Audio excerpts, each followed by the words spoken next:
2024 সালের ছাত্র জনতার অভ্যুত্থান পরবর্তী এই নতুন বাংলাদেশে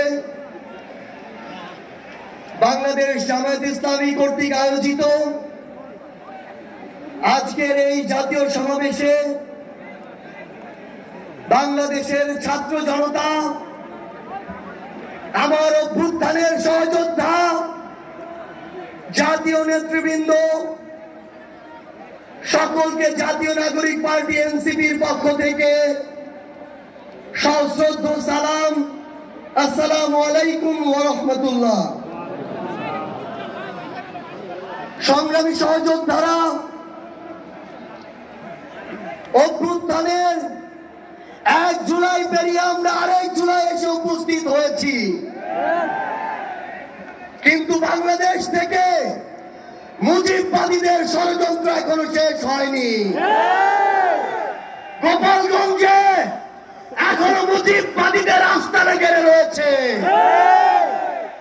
মুজিববাদীরা এখনো বাংলাদেশের বিভিন্ন জায়গায় সক্রিয় রয়েছে। এই মুজিববাদ একটি আদর্শ, শুধু আইনি ভাবে এই মুজিববাদের মোকাবেলা করা যাবে না। আমাদেরকে অর্থনৈতিক ভাবে, রাজনৈতিক ভাবে, সাংস্কৃতিক ভাবে এই মুজিববাদের কোমর ভেঙে দিতে হবে। আমাদের মধ্যে রাজনৈতিক মতপার্থক্য থাকতে পারে, কিন্তু এই মুজিববাদের প্রশ্নে, এই স্বৈরাচারের প্রশ্নে অভ্যুত্থানের সকল শক্তিকে ঐক্যবদ্ধ থাকতে হবে। সংগ্রামী সহযোদ্ধারা, এই বাংলাদেশে আবারও নতুন করে মুজিববাদী ভারতপন্থী শক্তিগুলো এখন সক্রিয় হচ্ছে।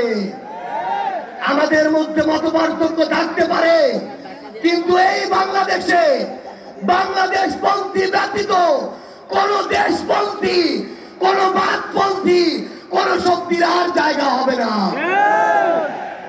সংগ্রামী সহযোদ্ধারা, এই বাংলাদেশে আর ভারতীয় আধিপত্যবাদের জায়গা হতে দেয়া যাবে না। অন্য যে কোনো দেশের নামের কোন আধিপত্যবাদের জায়গা এই বাংলাদেশে হতে দেয়া যাবে না। সংগ্রামী সহযোদ্ধারা, হাজারের অধিক ছাত্র জনতা জীবন দিয়েছে। আমার হাজার হাজার সহযোদ্ধা আজকে আমার সামনে রয়েছে।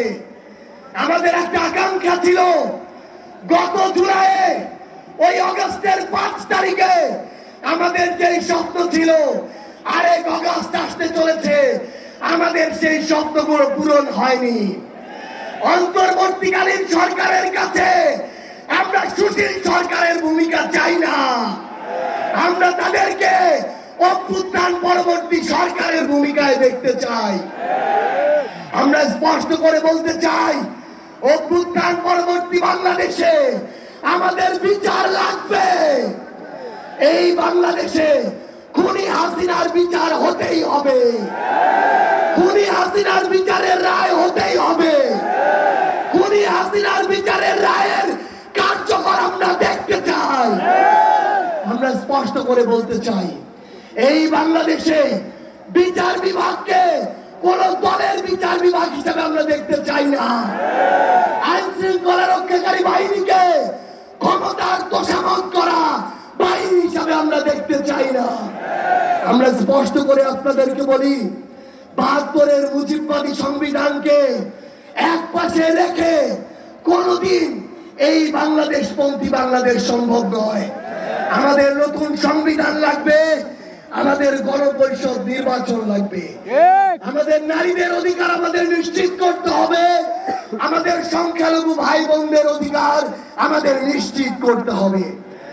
আমরা 1947 সালের উপনিবেশ বিরোধী যে আকাঙ্ক্ষা, 71-এর স্বাধীনতার যে আকাঙ্ক্ষা, 24-এর মুক্তির যে আকাঙ্ক্ষা, সেই আকাঙ্ক্ষাকে ধারণ করে ঐক্যবদ্ধভাবে আমাদের আগামীর বাংলাদেশ গড়তে হবে। আমরা স্পষ্ট করে সর্বশেষ একটি কথা বলে যাই, ফ্যাসিস্ট বিরোধী 24-এর শক্তি আমাদের ঐক্যবদ্ধ থাকতে হবে।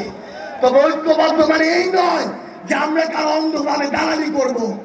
কেউ যদি চাঁদাবাজি করে আমরা সেটা মুখের উপরে বলবো, কেউ যদি সিন্ডিকেট চালায় আমরা সেটাও বলবো, কেউ যদি দখলদারিত্ব করে আমরা সেটাও বলবো। তবে আওয়ামী লীগের প্রশ্নে আমরা ঐক্যবদ্ধভাবে আমাদের লড়াই চালিয়ে যাব। সংগ্রামী সহযোদ্ধারা, রাজনীতিতে প্রতিদ্বন্দ্বিতা থাকবে, প্রতিযোগিতা থাকবে, কিন্তু রাজনীতির যে সৌন্দর্য, এই সৌন্দর্য যেন আমরা ধারণ করি, তাহলেই আগামীর বাংলাদেশ সামনের দিকে এগিয়ে যাবে। রাজনৈতিক প্রতিদ্বন্দ্বিতা যেন ব্যক্তি আক্রমণে কোনোদিন রূপ না নেয়। ইনশাআল্লাহ ফ্যাসিস্ট বিরোধী 24 শক্তি ঐক্যবদ্ধভাবে আমরা আগামীর বাংলাদেশ গড়ে তুলবো। আপনাদের সাথে আমাদের আবারও দেখা হবে লড়াইয়ের রাজপথে অথবা বিজয়ে। ইনকিলাব জিন্দাবাদ।